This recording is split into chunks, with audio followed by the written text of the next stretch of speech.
How embarrassing to be 30 with no wife or kids. My dad sneered while everyone laughed. I calmly replied, how does it feel to be 48 and still dependent on me? Oh, and starting tomorrow, you'll cover your own bills. You know, sometimes, one cruel joke can shatter your entire worldview. One night, my father's punchline about my life wasn't just embarrassing. It was a match igniting a fire I didn't know I had. And I was about to burn down the comfortable financial fiction my family had built on my back. My name's Dean. I'm 30 years old, and I own this little gas station off Route 17. Yeah, the one with the flickering O in open. I keep meaning to fix it, but honestly, there's always something else, you know? A broken card reader, a leak over pump 3, or some regular needing a jump start at 2 in the morning. People, they think gas stations just run themselves. They really don't. I'm up. I stock. I reconcile. I unclog. And yeah, I smile. That's my life, most days. In my family, I'm the background guy. Not the golden child, not the screw-up. Just the one who shows up. The one who keeps the lights on, who quietly pays when a bill somehow, accidentally, lands in my lap. My dad, he calls me practical. My mom says I'm dependable. What they really mean is, I'm useful. And trust me, there's a huge difference. And it has a cost. I grew up in a rental right behind the hardware store, the kind of place where the windows rattled every time a truck went by. My sister, Mia, she's 2 years younger, and she's always been the sun around which our family orbited. She's a hairstylist, posts all these fancy reels, and somehow manages to get for birthdays a year, actual cake, candles, all the attention. If Mia needed a deposit for a new chair at her salon, everyone would rally. But if I, after a 12-hour shift, just wanted a day off, I was lazy. That's been our balance, always. At the station, I love that quiet hour right before dawn. The coffee's fresh, the air is cold and still. I count the drawer, check the cameras, listen to the low hum of the coolers. It feels like possibility. Then my phone starts buzzing, and the spell breaks. Dad, swing by tonight. Family dinner. No details. It's never an invitation, really. It's roll call. And I go. Always. Because ignoring it just makes the next dinner even worse. Dinner means my parents' house. A narrow place. The TV always too loud. The table edges sticky. Mia, of course, arrives late. Her laugh big enough to fill the whole cramped room. Dad's already 2 beers in, telling the same story about that one time he almost bought a franchise. I bring a pie. Nobody ever eats it. I sit. I listen. I nod. Then, when there's a lull, Mom aims the old questions at me. Still single? Still at the gas station? She says it like a stage whisper, like she's warning me about myself. I just shrug. Yeah, it pays the bills. Dad grins at his own joke. Whose bills? We move through plates. We move through 1,000 tiny cuts. Mia talks about some new balayage technique, like she invented hair. Dad laughs too loud, always glancing at me, making sure I know I'm supposed to laugh too. I'm good at taking the hit, at letting it pass. I learned early. Don't make it a thing. After dessert, Dad leaned back, hands on his stomach, and looked at me, like I was a TV show he was bored of. Then he went for it. Casual, sharp. How does it feel to have no wife and no kids at 30? How embarrassing, he said. The room laughed. Not a big, booming laugh. Not my laugh.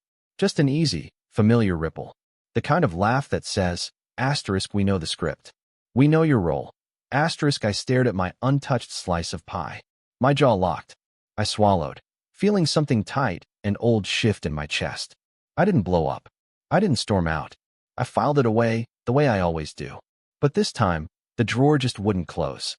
I smiled, a smile without teeth. Good pie, I said, and stood up to clear the plates. That's my cue. That's my part. But inside, a new voice whispered. A dangerous one.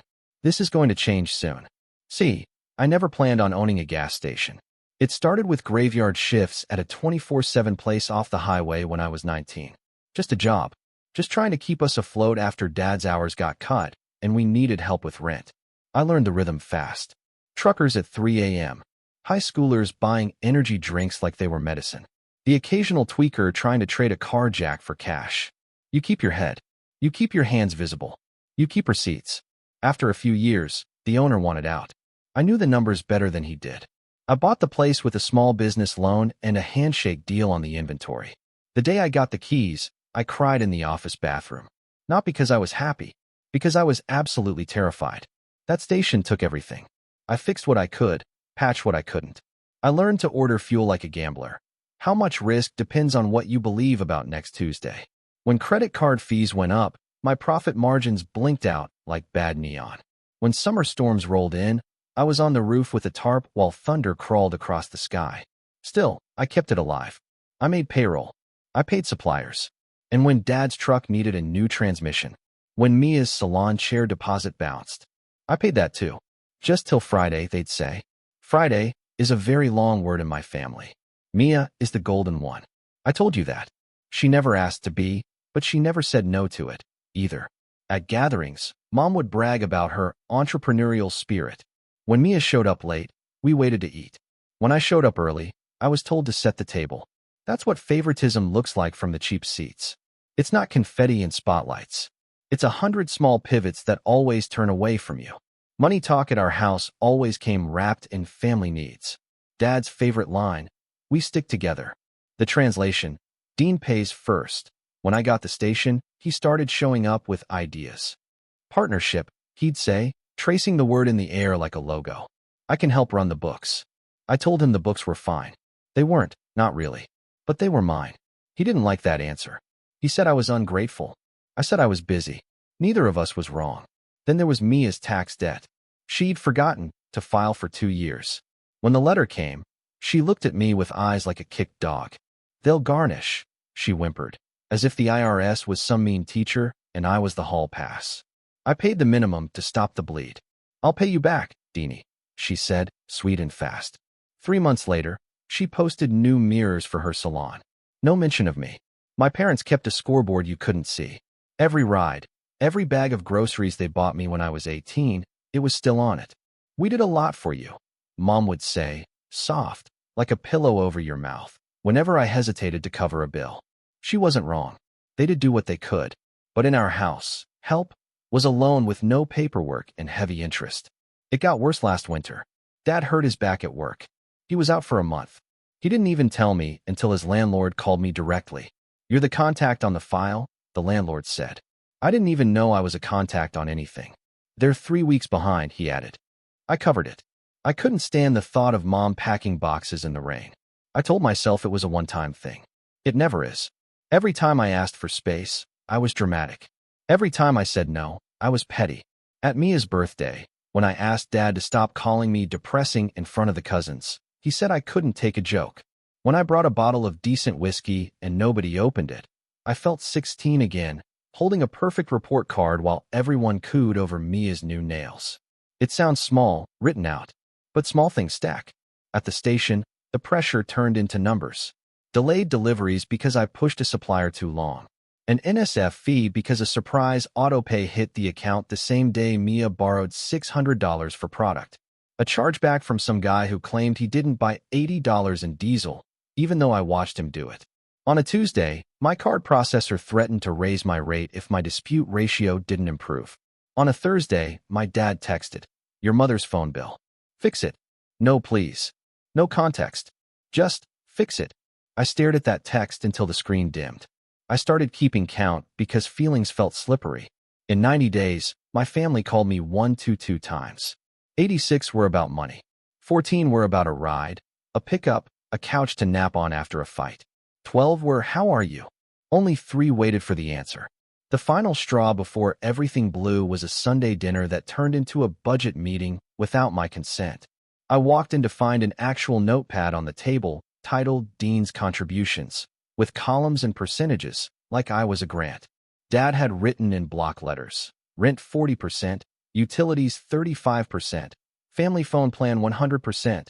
You use it too, he'd written, Mia's business loan 25%, just temporary. And then, a line at the bottom, emergency fund family. I read it twice.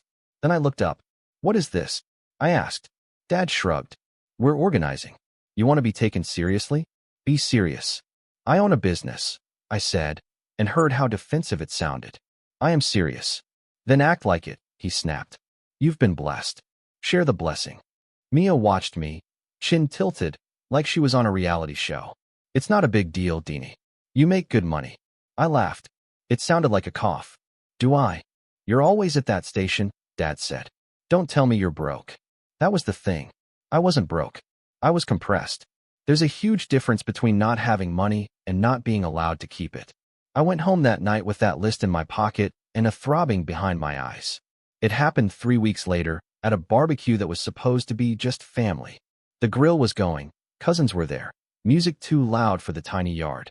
Mia's new boyfriend had an opinion about everything. He called my gas station cute. I smiled, poured him a soda. I counted the hits and let them pass. Then Dad found his audience for his favorite game, comparing Dean to everyone else. Look at your cousin Rob, he said, pointing with his beer. Wife, 2 kids, mortgage. Real life. Dean. He paused, still playing shopkeep. Dad, I said, a warning in my voice. He waved me off. I'm making a point. About me? I asked. Or about you? He smirked. How does it feel to have no wife and no kids at 30? How embarrassing. He delivered it like a punchline he'd been saving. The whole table laughed. Because laughing was easier. I stood there, holding the ketchup bottle like a prop. Something inside me just leveled out. Not fire. Not ice. Just clear. I set the bottle down, wiped my hands on a napkin, and stepped closer. I didn't want to raise my voice. Do you want to do this for real? I asked. Dad rolled his eyes. Here we go. You want to talk embarrassment? I said, my voice steady. How does it feel that I'm the one supporting you at 48? The laughter stopped. Like someone pulled the plug. Dad's face changed. First confusion. Then heat. Watch your mouth. I pay your rent, I said. Your phone. Your truck insurance. I paid the late fee on your electricity last month. I paid Mom's bill the month before that. I paid Mia's taxes. I paid for the food we're eating right now. I buy the charcoal. I buy the paper plates. I buy the little flags on the cupcakes. I took a breath. Embarrassing is having a son and treating him like an ATM. Mom stiffened. Mia blinked like a doll. Someone turned the music down. The yard closed in until all I could hear was my own heart. Dad stood, chest out, trying to make it about posture. You don't talk to me like that in my house. It's the landlord's house, I said, and I watched the words hit him. And he calls me first. Dean, Mom said, warning and plea wrapped together. I took a slow breath. This isn't about revenge. This is about closure. So here it is. Starting tomorrow, you'll be paying your own bills. For a second, everyone was a statue. Then the noise came back, all at once. Are you serious? Mia snapped. What about my business? You promised. I didn't, I said. You heard the word, help, and translated it to forever. That's on you.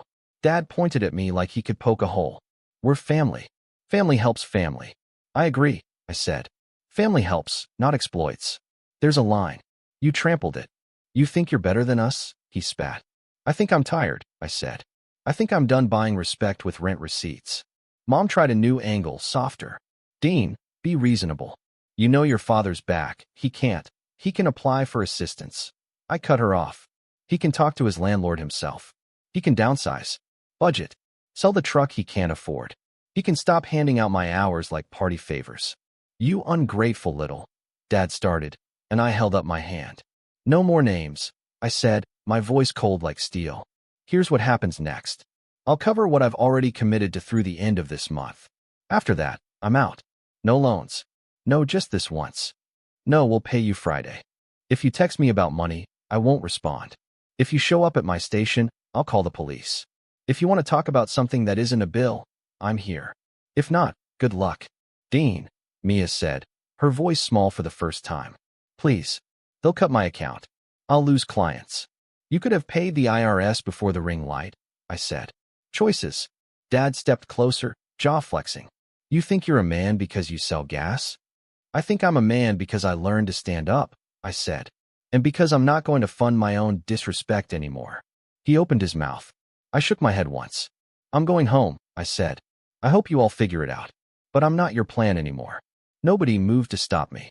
I walked out, holding my keys like a talisman, my heart pounding so hard I could feel it in my teeth.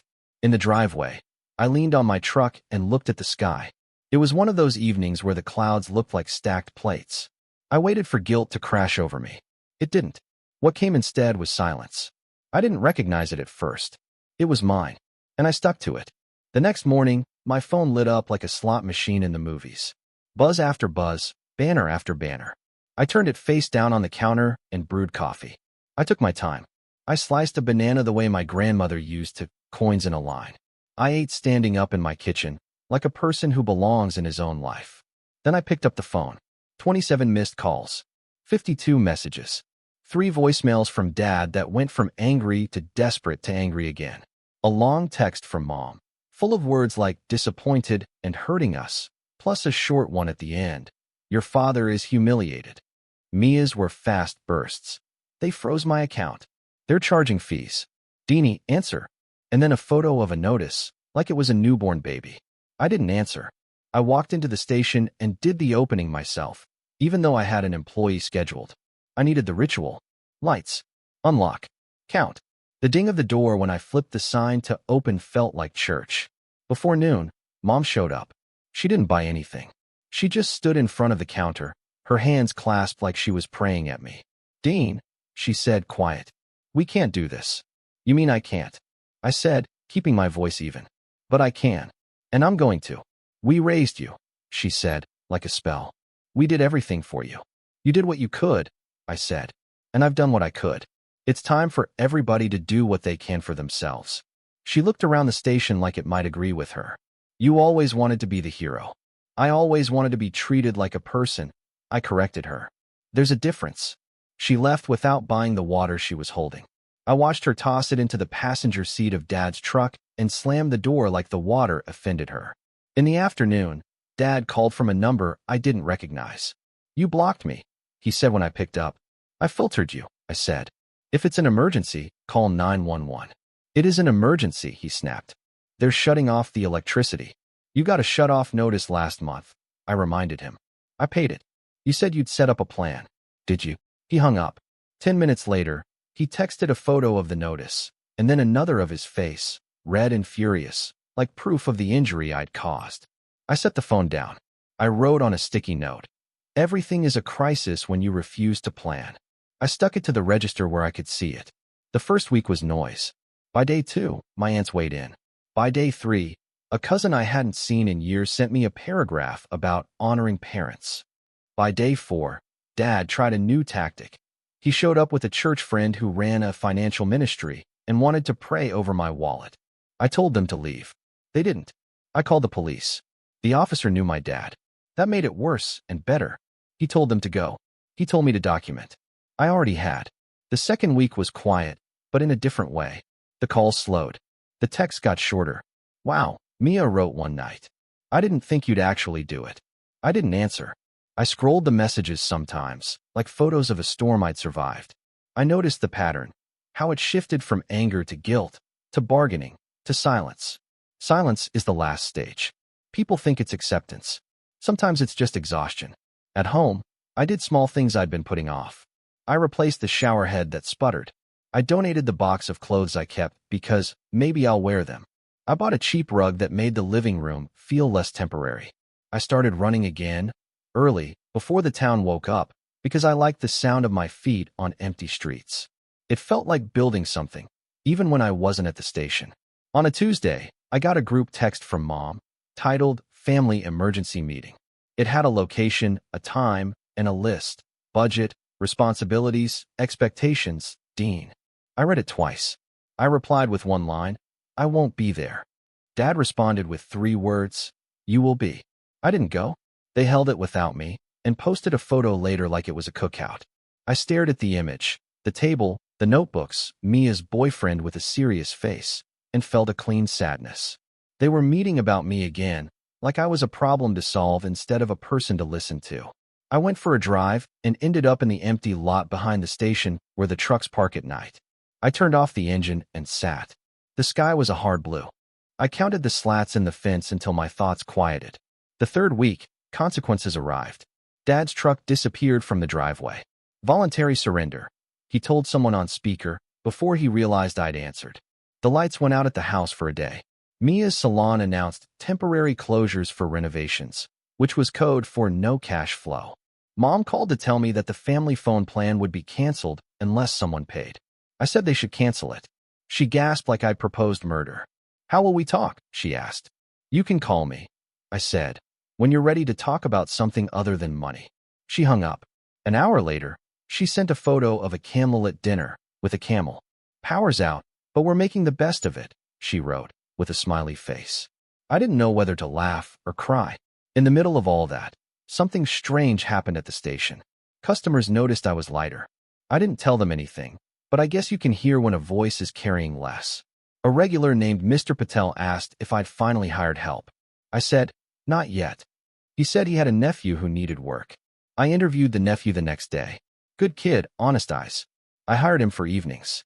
And for the first time in months, I went home before midnight. On Friday, I got a single text from Dad. I applied for assistance. They said it'll take time. They asked for documents. Don't know where they are. I could read the humility he didn't know how to show. I typed and deleted 3 replies. Finally, I wrote, "Ask the caseworker for a checklist. Ask them to repeat anything you don't understand. Bring a notebook. Write it down. You can do this." He didn't respond. That was okay. The point wasn't applause. The point was capacity. The missed calls and unread messages became a kind of symbol. I didn't delete them. I let them sit, like proof of a line drawn in permanent marker.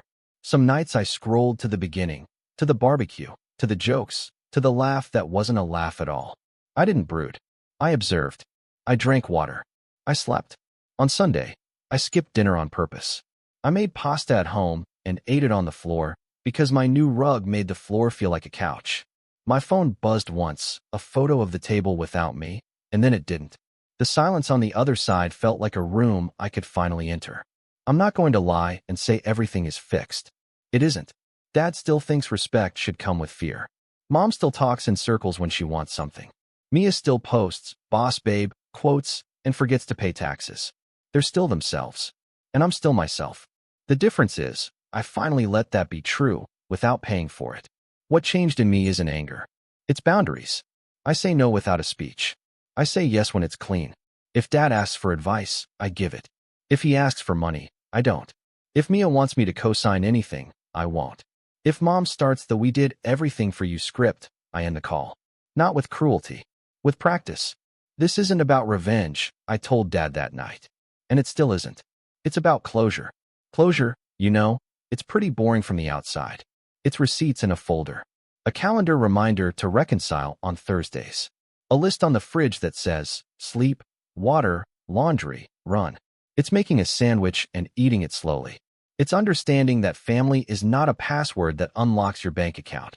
It's recognizing that love without respect is just need wearing your face. A week ago, Dad texted a photo of a rental sign in front of a smaller place. "Might apply," he wrote. No exclamation points. No guilt.